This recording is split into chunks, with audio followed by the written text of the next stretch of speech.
Good evening, members. I'm Councillor Rob Field, Chairman of Audit, Governance and Standards Committee. I'm pleased to welcome you to the meeting this evening. Before we commence proceedings, I'd like to take the opportunity to advise that the fire alarm, if it sounds, please remain seated, and members of Democratic Services will assess the situation and give instructions on evacuation should it be necessary. Tonight's proceedings will be webcast by the Council, but if anybody else is intending to record the proceedings, can you let me know now? I ask not to stop you, but just to ensure that members present are aware, along with any members of the public in the room. I can't see anybody indicating that they wish to. I'd also like to advise members that they should only address the meeting by way of their microphones, and please to remember to turn them off when you finish speaking. Which takes us to item 1 on the agenda, apologies for absence. I have received apologies from Councillor Titchener, one of our 2 parish council representatives, and from Councillor Burke. Do we have any other apologies? We haven't heard from Councillor Ford. I just said she may be, if she's been working in London today, she may be coming, but delayed for one reason or another. But, thank you, Councillor Stravinsky. Any substitute members? I can't see any. Urgent items, I've no notifications for urgent items. Visiting members, I can't see any in the chamber. Takes us on to item 5. Disclosures by members and officers. Are there any disclosures by members or officers present? None. Item 6 is disclosures of lobbying. Any disclosures of lobbying, please? None. Thank you. Item 7, to consider whether any items should be taken in private because of the possible disclosure of exempt information. I move that all of the items on the agenda be taken in public as proposed. Is that agreed? Thank you. Item 8, the minutes of the meeting held on the 10th of November, page 1 of your papers. I move that the minutes of the meeting held on 10th of November 2025 be approved as correct record and signed. Is that agreed? Lovely. Item 9 is question and answer sessions for local residents. I've received no questions from local residents this evening. Item 10, questions from members of the council to the chair. I've received no questions from members, which takes us to item 11, our committee work programme, which members will find on page 8 of the papers. Any comments or questions around the committee work programme, please?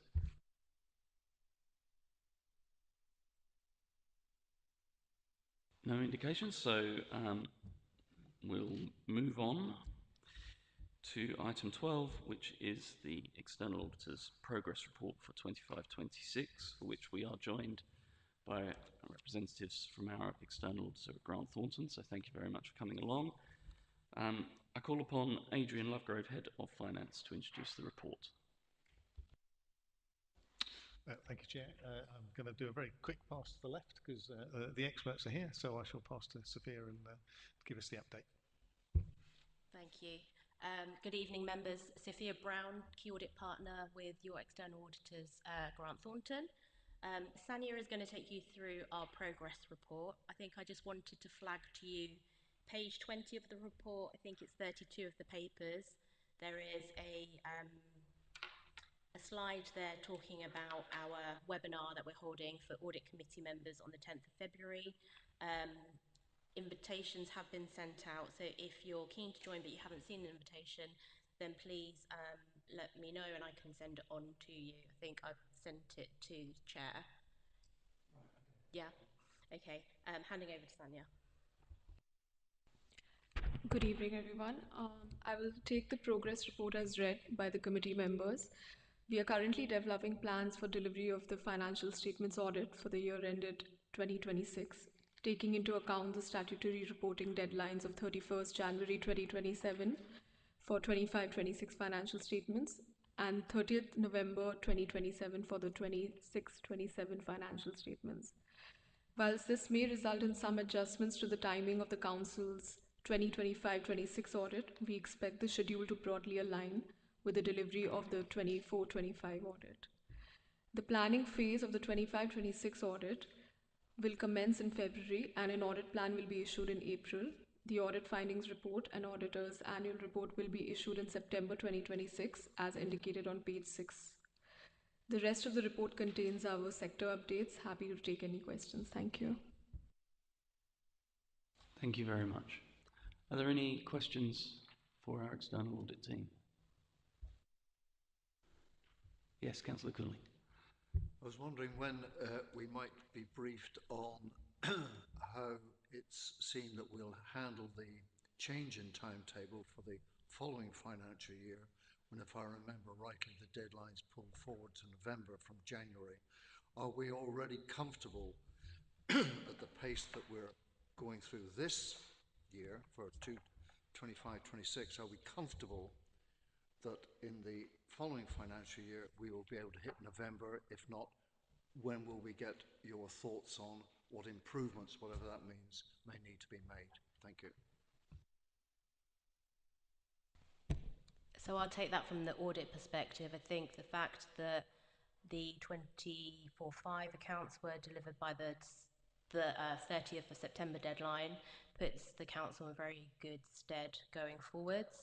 There aren't any major changes in the accounts for 25/6, so we'll be following very much the same timetable. However, as Sanya said, we'd be looking to shrink it slightly to finish earlier than we did this year, and that's to as a trial run for as we approach the 26-27 accounts, when we absolutely have to finish by the end of November. However, I don't see any risk with the accounts going forwards for 25-26 and 26-27.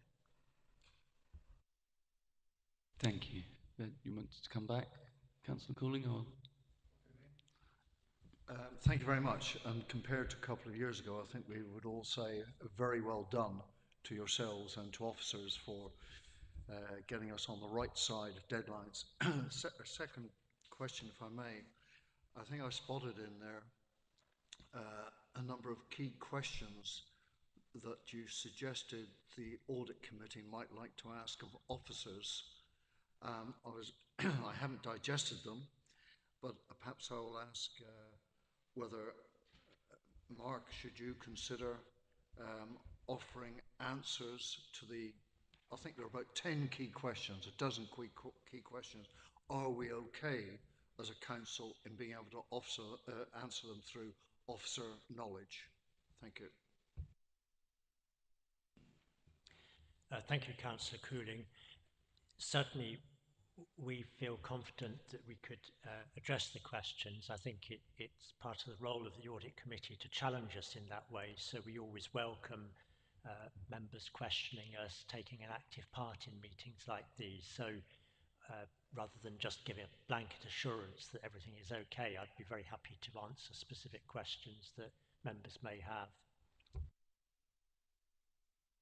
Thank you. Mr. Dobbs, you indicated. Thank you, Chairman.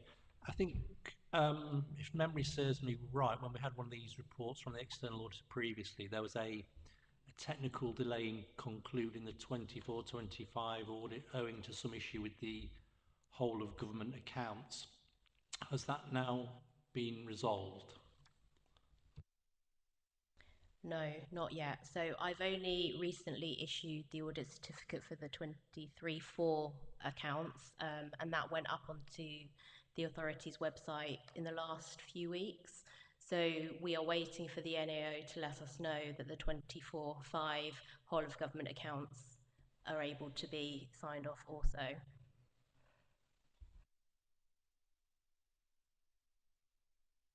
Are there any other questions or comments? Councillor Cooling? Taking up Mark's suggestion, I just raised two questions, not necessarily, not necessarily for answering now, but on page 28, one of the questions is, do we have existing staff capacity to take on the new enforcement powers, and if not, how are we going to recruit? One question.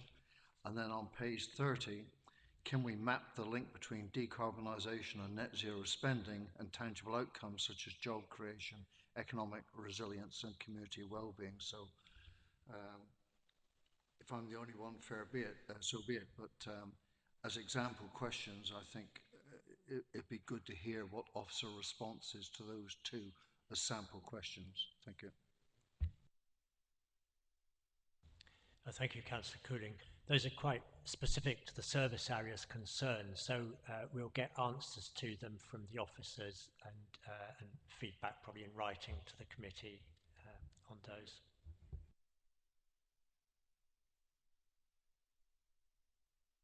Were there any other questions or comments? Councillor Cooch.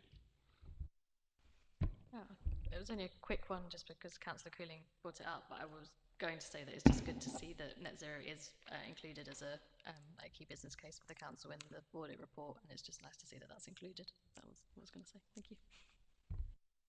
Thank you. Well, if there are no further questions, thank you very much for the update. I don't think there's anything else on the agenda for you as a team, is there? If I'm not mistaken, am I? You're more than welcome to stay, of course, but equally, if you do have to get away, you can. Right. So that takes us to item 13. Oh, sorry, yes. I do actually have to note the report as well. Apologies. Members, are we happy to note the report as presented? Thank you. Item 13. Housing benefit subsidy claim for 23-24, which you'll find on page 36. I call upon Zoe Kent, Head of Mid-Kent Revenues and Benefits, to introduce the report. Thank you, Zoe. Thank you, Chair. The housing benefit subsidy claim is audited by Grant Thornton on an annual basis. Maidstone Borough Council paid out £31 million in 2023-24, and the audit is carried out to ensure that claims are assessed correctly. A number of errors were found when the audit was carried out. However, this has to be balanced against the 85,000 benefit assessments that were carried out in 2023-24. We are currently audited to a level where any errors down to a penny have to be reported. This will change for the 2025-26 audit, where the minimum threshold will change to £50. Paragraph 2.5 lists the types of errors that were found, and 2.6 onwards gives information about the errors. I have mentioned in the report that 99.98% of the claim as presented was accurate. This is worked out as the financial amount of errors found by Grant Thornton as part of their testing as a percentage of the total subsidy claim of 31 million. I welcome any questions. Any questions or comments from members of the committee? Councillor Cooley. Very sorry. I think we're always impressed at the level of accuracy of the work that is undertaken here. So this is, please, just an open question. It's not a criticism. The 99.98%, my arithmetic's correct, that implies errors of about 6k. But is that 6k the errors that were found within the samples, or found within the samples and extrapolated up to the full population of 85,000 claims, etc., etc.?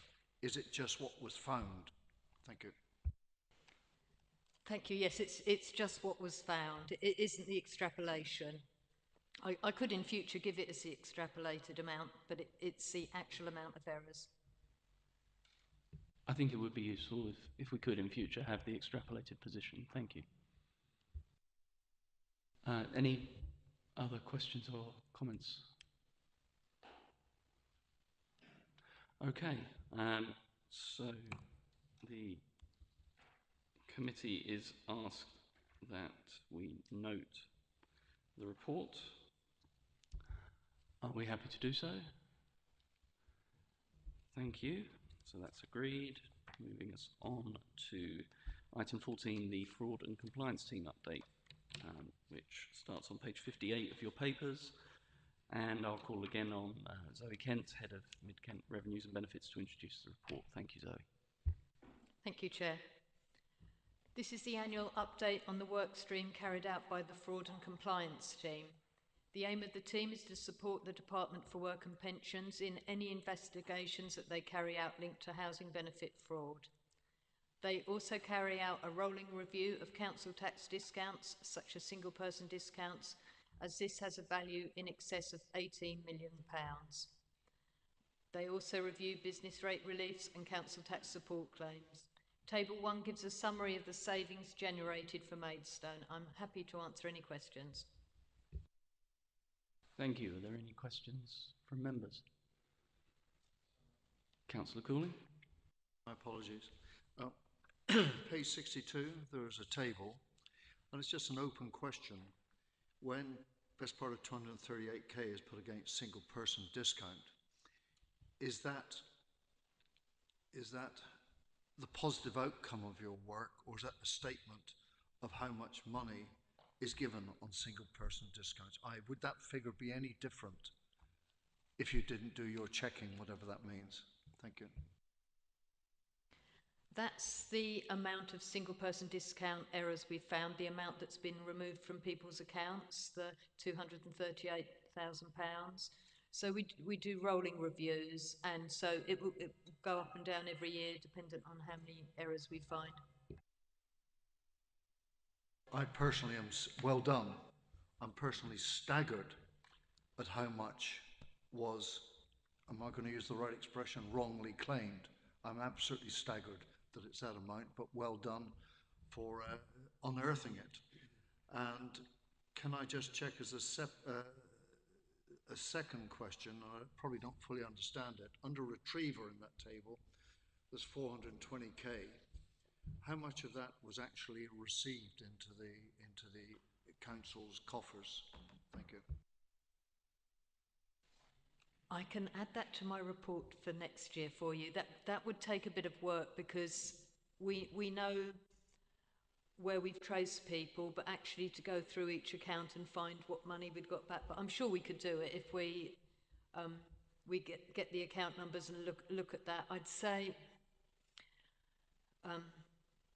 it would be less than half probably, because these people are hiding from us. They don't want to be found, and then we have to go through all the process of starting the recovery process again. But it's a positive thing that we've traced them using this tool, and that we can start to recover the money.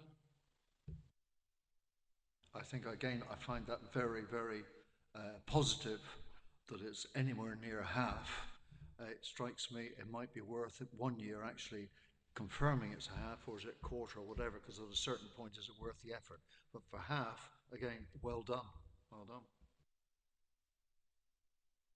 Thank you. Councillor Cooch? Thank you, Chair. It's not a subject I know very much about, nor have seen enough of these papers come year on year to kind of accumulate the knowledge, but are there any lessons learnt year on year in terms of how to prevent it happening, or is it just a part of the system and therefore, a responsibility of the council to investigate? Thank you. Thank you. This will have to be my thoughts on the subject, which I can talk for a long time on this, but I'll keep it brief. We have to change direction quite a lot and carry out different types of reviews because people get a bit savvy to what we're doing. I think we target different groups. We have high risk people, medium risk and low risk. We very rarely target the low risk people because we don't want to be targeting, for example, somebody who's recently lost a partner and it's still coming up that it looks as if they've got a bank account. So we leave those alone. But with Retriever, we can get down to whether somebody's ordering a lot of pizzas to an address. So they may be showing us, because people know how to fiddle the system, let's say, so they know that if they have their employment records going to their mother's address, they have bank statements going to bank accounts linked to another address, they won't show up at the address where they're living with their girlfriend, who they're saying isn't their girlfriend, let's say. And so, but if we can see they've got a lot of internet activity going on at an address, we can challenge them that they're actually living at that address. Sometimes it works, sometimes it doesn't. People lead complicated lives, but it is, we have a rolling monthly scheme, and then we also do the National Fraud Initiative that comes out. I've put in the report. We check that against electoral register data, but we can check against other data, and that will be the exciting thing of being in a unitary authority. We'll have lots of different data that we can be checking against. Councillor Green. Just one question. The single person discount, obviously I know Councillor Quinn said it amounts to a lot of money, but I just wondered, do you know how many households that actually represents that come to the £237,000? It's so we have around 78,000 properties, and it is just over a third. It's about 31% of people that have a single person discount. So Adrian, because I can't do maths while I'm talking, a third of 70, 78. Let's say 25,000, 26,000 people. It's always amazing how high it is, but there are more single people. People don't get married so much, and most people are claiming it correctly. It's probably about 5% at any time that we need to be looking at. On that, presumably some of these are genuinely an error on the part of members of the public as well. I mean, I am aware that we do have people that are deliberately avoiding paying, but I should imagine, for example, when one ceases to be single, living in at home, it's possibly not the first thing that comes to mind to tell the local authority to change the council tax. Do we have anything on how much of this is inadvertent, not malicious avoidance, or is it not recorded in that way? We don't record that, and we will give people a chance, but if you're not entitled to it, you're not entitled to it. It does have to come off. We can't just say, oh, well, you didn't mean it, we'll leave it on. But I think there's two things that there is. If somebody leaves, people will quite often hope they'll come back, and so that isn't necessarily fraud. It's just thinking, I won't report it this week because she might come back next week. But it is credit data is always 6 months behind. So after 6 months, we know that person's had 6 months to report that. And our way of being slightly more lenient on people is we won't always charge a penalty to everybody. If we feel it was unintentional and they actually didn't realise they had to report it. For example, they might think a child that has been a student that they didn't need to tell us that they'd moved back in, that sort of thing. Thank you. Councillor Drabinski, you indicated.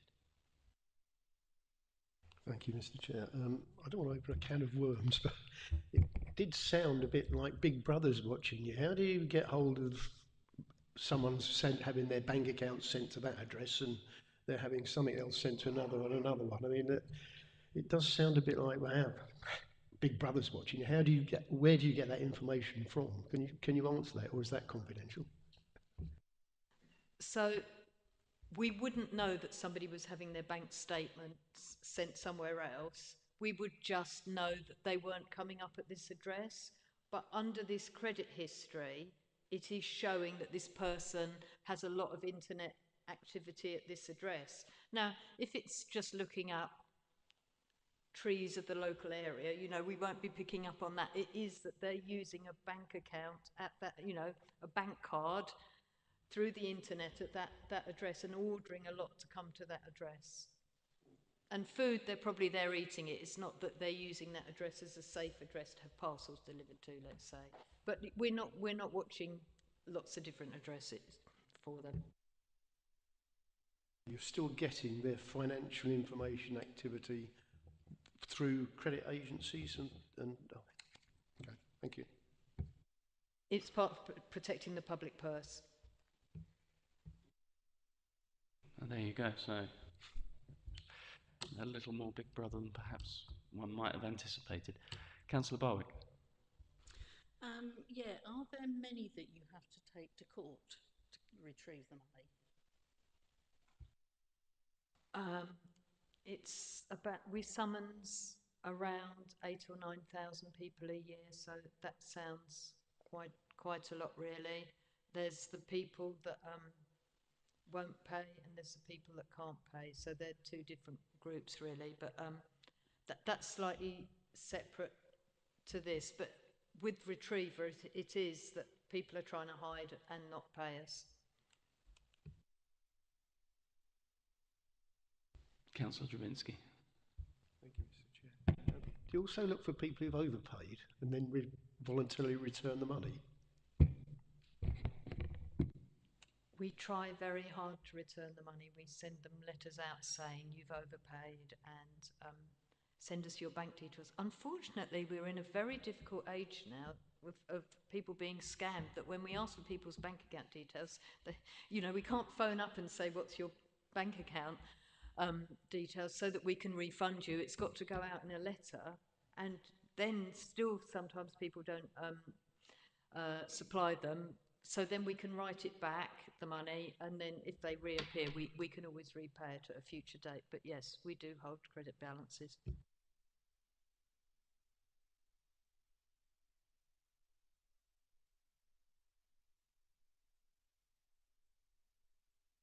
So those figures there on that table would be net, so the pluses and the minuses together, total.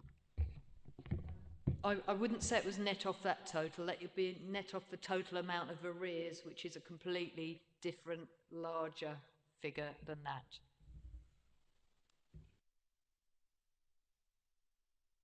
Were there any other questions or comments? Okay, this report is to be noted. Is that agreed, members? Thank you. We'll move us on to item 15, which is, you will find on page 63 of your papers, which is consideration of the disclosure of Code of Conduct complaint information. I call upon Gary Rowland, Deputy Monitoring Officer, to introduce the report. Thank you, Chair, and good evening, members. At its meeting on the 29th of September 2025, this committee considered a report in relation to the potential disclosure of additional Code of Conduct information, and were advised that the available options would be presented at this evening's committee to ensure that a process is approved in advance of the next meeting of this committee in March 2026. At the September meeting, this committee were advised that disclosure of subject member names may be permissible under Article 6(1)(e) of the UK GDPR, as long as it's both proportionate and necessary to do so. The committee were also advised that disclosure should be withheld where there is a compelling justification to do so. Following a question from Councillor Cooling at the September meeting, Part 2.9 of this report sets out some examples of when disclosure should be withheld.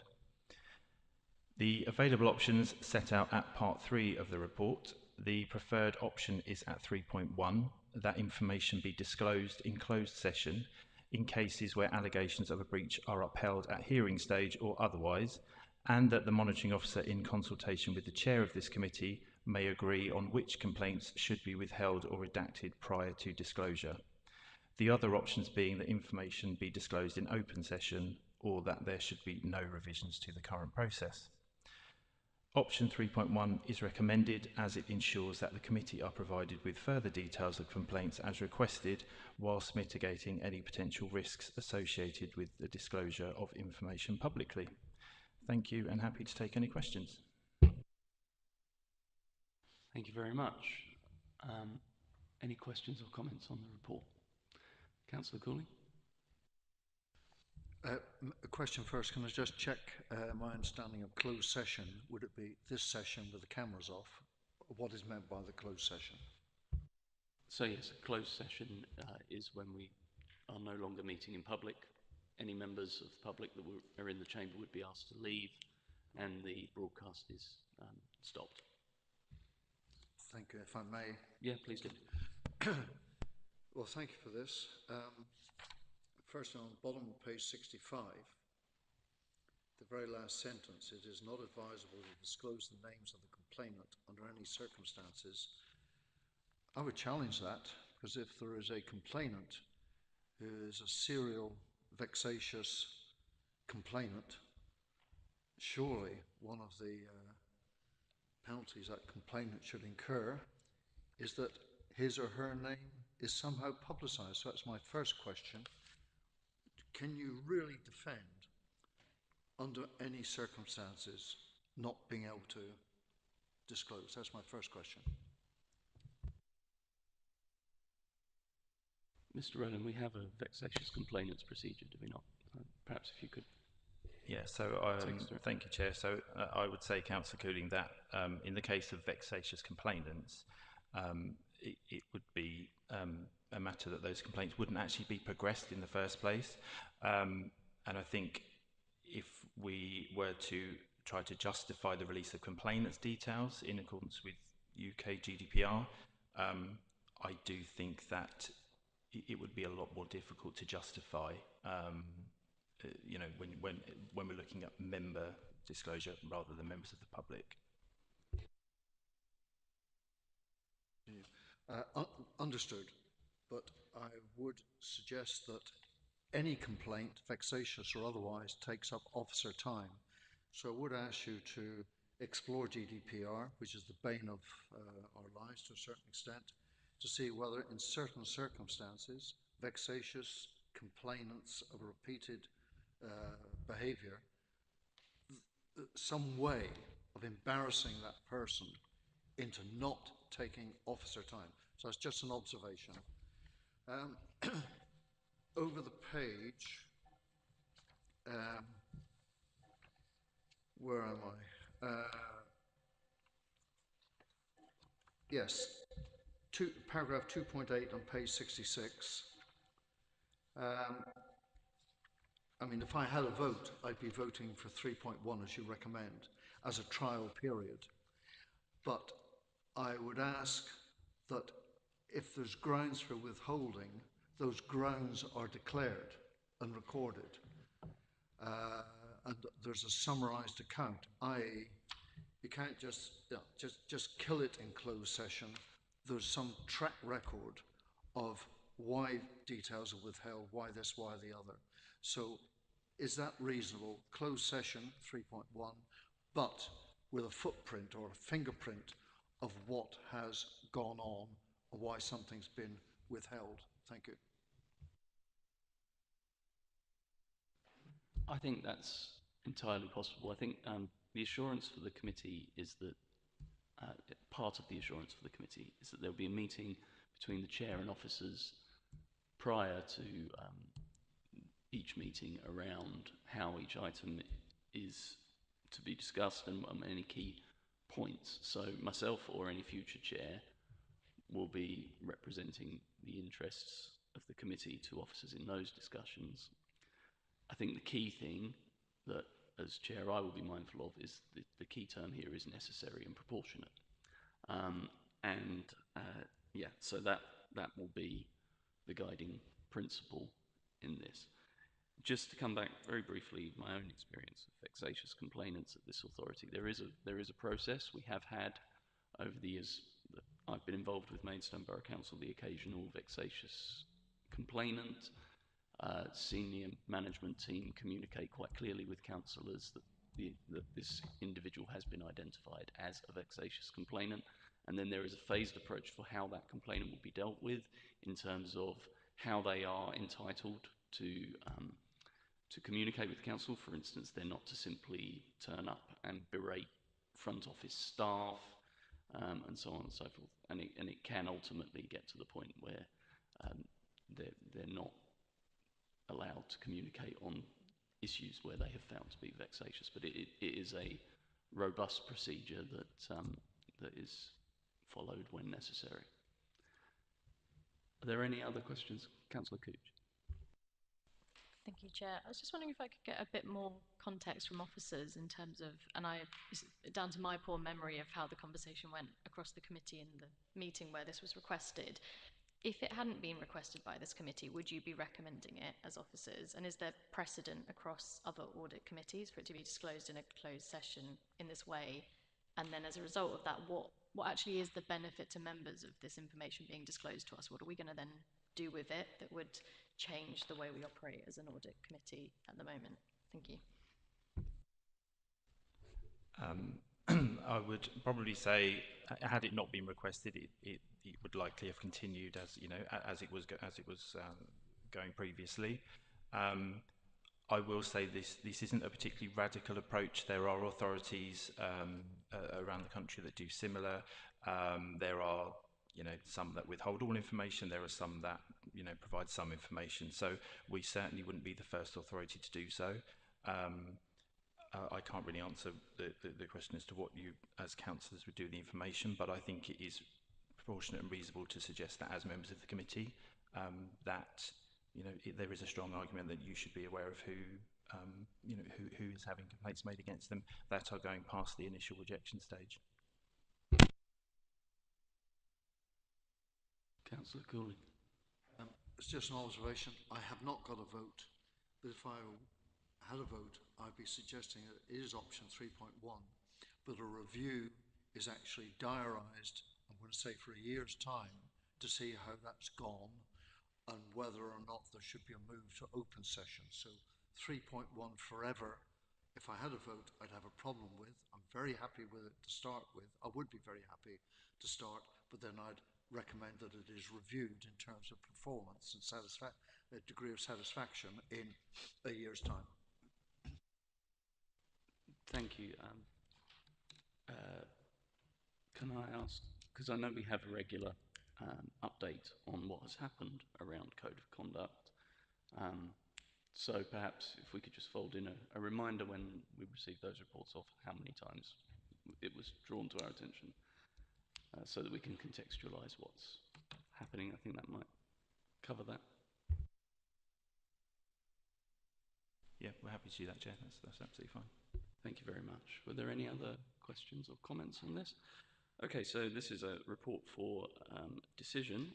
So on page 63, you'll see that we are asked to consider and approve the following recommendations set out in the report: that the committee approve the disclosure of information in closed session in cases where allegations of a breach are upheld at the hearing stage or otherwise, and that the monitoring officer, in consultation with the Chair of Audit, Governance and Standards Committee, may agree on which complaints should be withheld or redacted prior to release.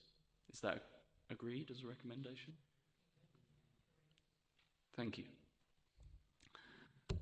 So that takes us to item 16, which is the Treasury Management, Investment and Capital Strategies, which you will find on page 68 of your papers. I call upon John Owen, Finance Manager, to introduce the report. Thank you, Chair. The Chartered Institute of Public Finance and Accountancy requires local authorities to implement its treasury management, investment and capital strategies for the forthcoming year in accordance with the Prudential Code. This is to ensure an authority has a firm grip of its own finances and that borrowing is affordable and not used for projects that are purely for yield. The Treasury Management Strategy Statement can be found within Appendix A of this report, where the Council has taken a similar stance for the 25-26 strategy. This is to ensure there is sufficient liquidity to fund the capital programme and to meet the Council's liabilities, keeping the majority of investments short-term. Surplus funds will be invested with low-risk counterparties, which a list of these can be found in Appendix D of this report, and to assess the capital spend during the year to see when thorough borrowing is required and to obtain best rates either through PWLB or in the market. The Council's annual investment strategy, which confirms the investment criteria for the Council, can be found on page 95 of your agenda packs. Investment levels as at the 30th of December total 44.76 million. A list of these can be found within Appendix C. These are expected to fall to around 27 million by the end of this financial year, and the authority will carry at least a minimum of 15 million going forward for future years. The Council has long-term borrowings with the Public Works Loans Board and Aviva Life and Pensions, which can also be found in Appendix C. Current borrowings total 64.355 million, with a further £20 million committed to be received in February 2026.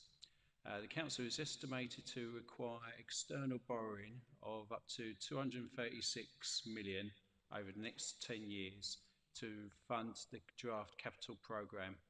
The Council will review the borrowing market and PWL rates to ensure the best value for the Council. PWLB offer a housing concession rate are 40 basis points below certainty, which can be used to fund quality homes for life and the temporary accommodation projects moving forward. The capital strategy can be found in Appendix B on page 113 of your agenda pack. The proposed capital programme totalling 400 million over the next 10 years is being discussed at Cabinet on the 28th of January. The capital programme can be found on page 128 of the agenda pack and will be financed with a mixture of capital grants, capital receipts, revenue funding, external borrowing. Details of this funding can also be found on page 130. The investment strategy, the council has one commercial loan committed with Kent Savers, which is repayable in 2032, 33, and do not have any investments in property primarily for yield. There are no current plans to add any further to this. After that, I'm happy to take any questions from everyone. Thank you. Thank you. Are there any questions from members?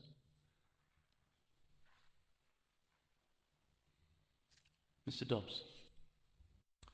Thank you, Chairman. Thank you for the report. I remember mentioning the liquidity benchmark previously. I probably wish I hadn't bothered now. It's not particularly useful. But my question on page 97 was about the floor we use as a credit rating, which is, I think, A-, which we use as a minimum rating for long-term investments. And really, I guess it's about risk-reward. Would there be any case in which you would flex that to a lower level, going down to, say, treble B for housing associations on the basis that they would offer a better rate than you would otherwise find through the banks and the prime credit rating? So you'd flex effectively for housing associations, say you might accept treble B minus on the basis that they would offer a better reward. Would that be something that you would consider? Within the Prudential Code, there's an acronym of SLI, which is Security, Liquidity and Yield. And we need to look at all investments in that order, really. So security is the main thing for council funds. So currently A- is the lowest we go. I don't think we'll be going any lower than that anytime soon, as far as I'm aware. Thank you. And just a follow-up question. We mentioned, I think it's probably in the capital report, about reopening the HRA. Would the HRA be borrowing in its own rights in the future? Apologies, I'm leaping ahead slightly, but just on the borrowing topic. Certainly, as John has already alluded to, we are able to access preferential rates if we do that. So the intention would be that the HRA could potentially borrow on its own account in future.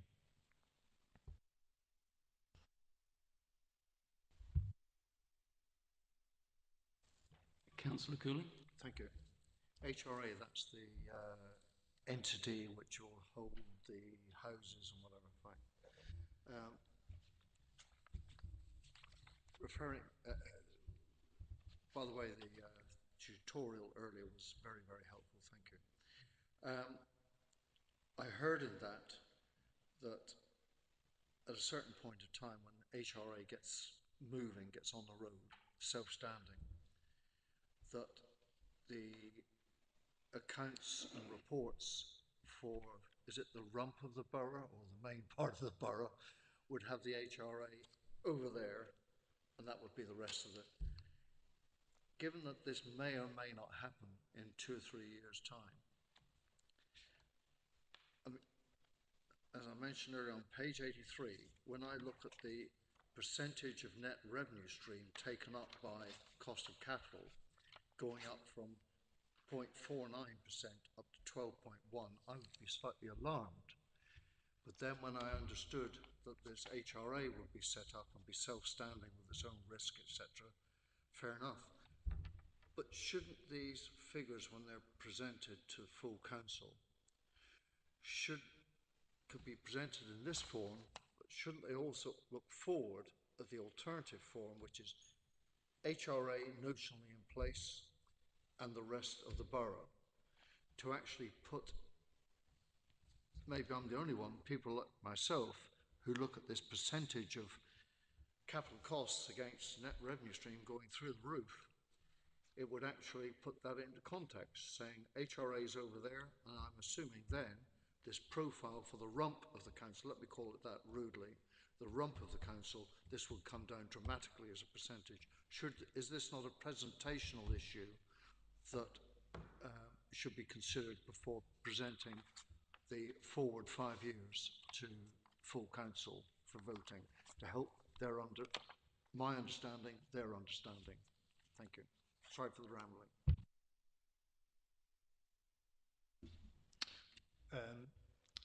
In theory, yes, we'd like to, but I think with the timings that we've got, because we're coming into it, as we start to grow the accommodation, we won't have for this budget process.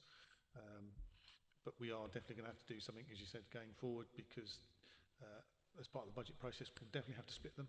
If we do it earlier, it'll actually have to be sooner as well. As you say, we've talked about earlier, it will also be a 30 to 40 year plan to give you that full confidence that it's affordable over the long term. And give you other confidence. Obviously, the auditors will be closely looking at this, make sure that we aren't pushing costs or income to either side that it shouldn't be, so that they will have their review as well to make sure that we are putting costs in the appropriate bucket. Again, not necessarily the right words, but we know what I mean. I'm certainly not suggesting that there's anything other than strict honesty. I really am not. But in terms of presentation, if you say, you're very busy at the moment and there isn't time before presentation to council, if that implies that you will not show that presentational split for another year, i.e. before the next budget, that is getting remarkably close to when a local government reorganisation may or may not take place. So my question to you then is, if you are very busy, and I believe you are, and you can't give that presentational split before full council in March, what are you going to be planning to provide that representation? I'm making this up as I sit here, in September, well in advance of the next budget. Thank you. And maybe if I can pick that one up, Councillor Cooling, I would agree with what Adrian has said. It's absolutely the intention to show the figures for the HRA. At the moment, we don't have an HRA. It's very likely that we will have within the next 12 months. So when you're looking at these figures in a year's time, you would see that split.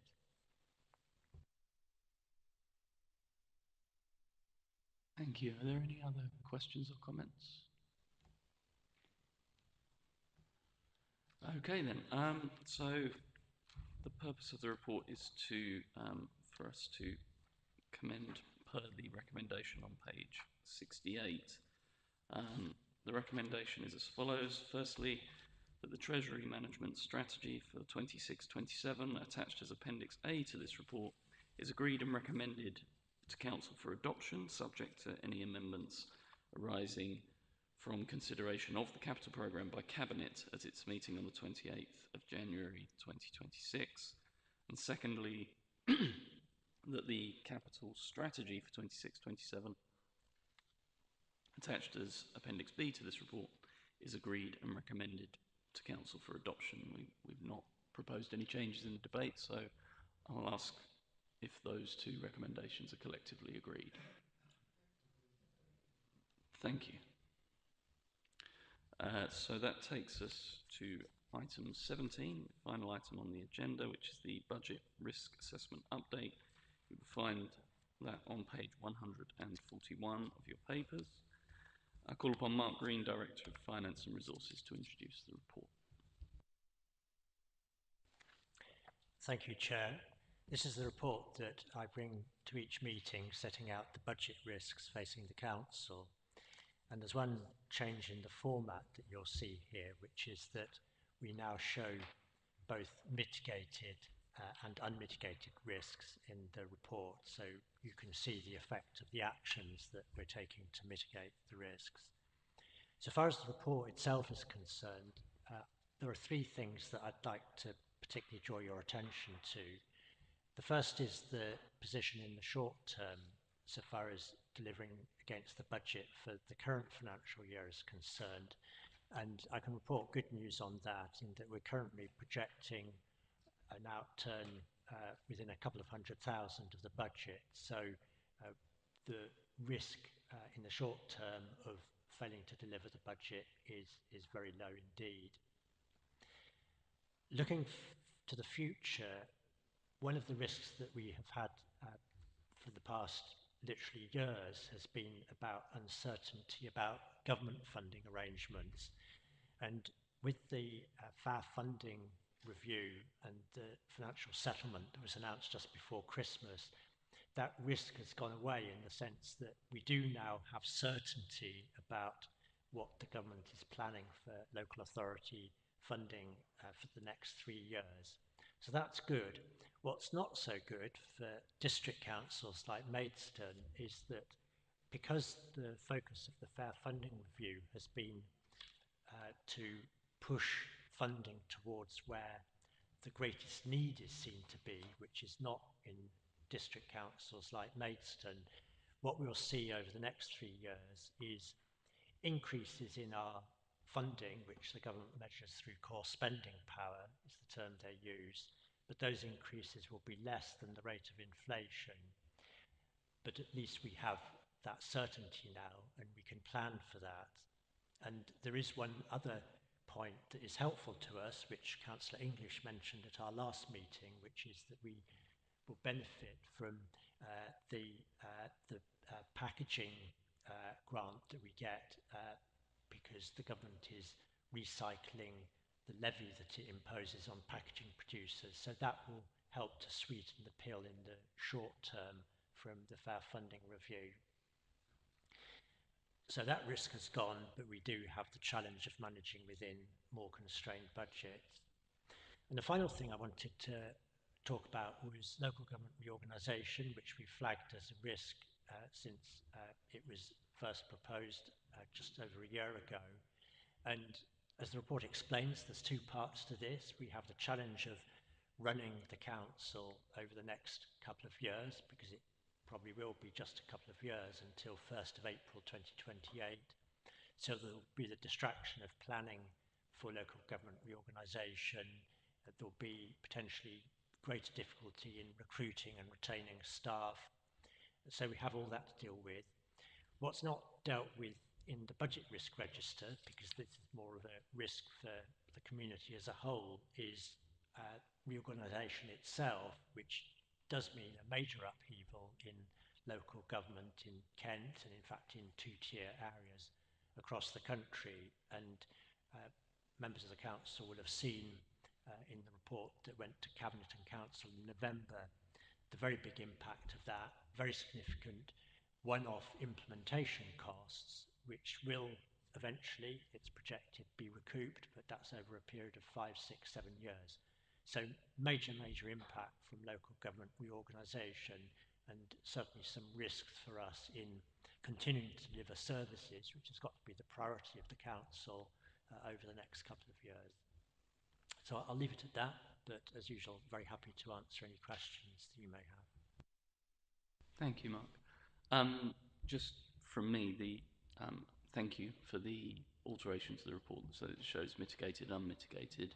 I think personally the committee can take some assurance there that those where the mitigation's impact is low are largely those risks that are driven by external factors outside of the council's control. I think members, you can see where there is meaningful leverage for officers.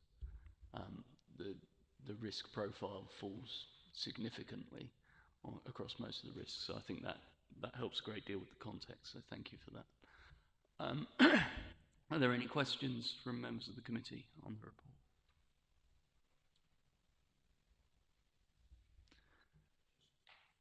Councillor Cooling.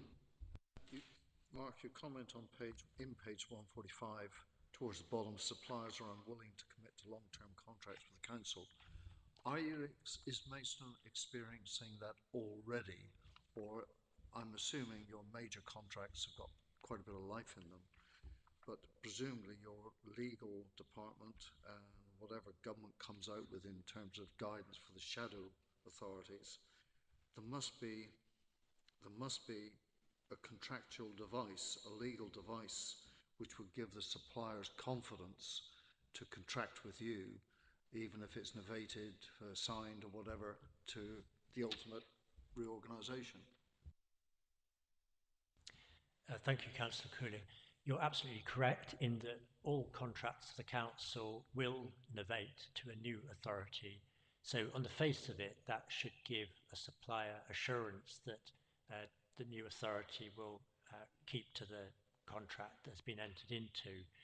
And to date, it's true that we haven't seen any evidence of this. I'm not aware of any evidence of this, but with contracts that we'll be having to advertise in the next couple of years, I think there is a risk, because although we might sign a contract with a supplier, the supplier wouldn't necessarily have assurance that the management team that has entered into the contract, that all the services will remain as they are for the duration of the contract.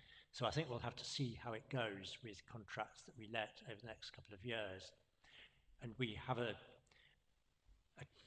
dilemma, in fact, with many contracts, in that do we let a new contract, or do we just adopt a short-term expedient, because sometimes it's possible to have a contract extension for a couple of years. But the risk of doing that is that it's if you extend a contract for a couple of years to say 2029, that's putting the responsibility on a new authority, which will have lots of other priorities, to go out and find a supplier. So our approach will certainly be to carry on as usual, to relet contracts, but we will have to see what response we get from the market, and that we get interest, and that we can let a contract in a commercial way.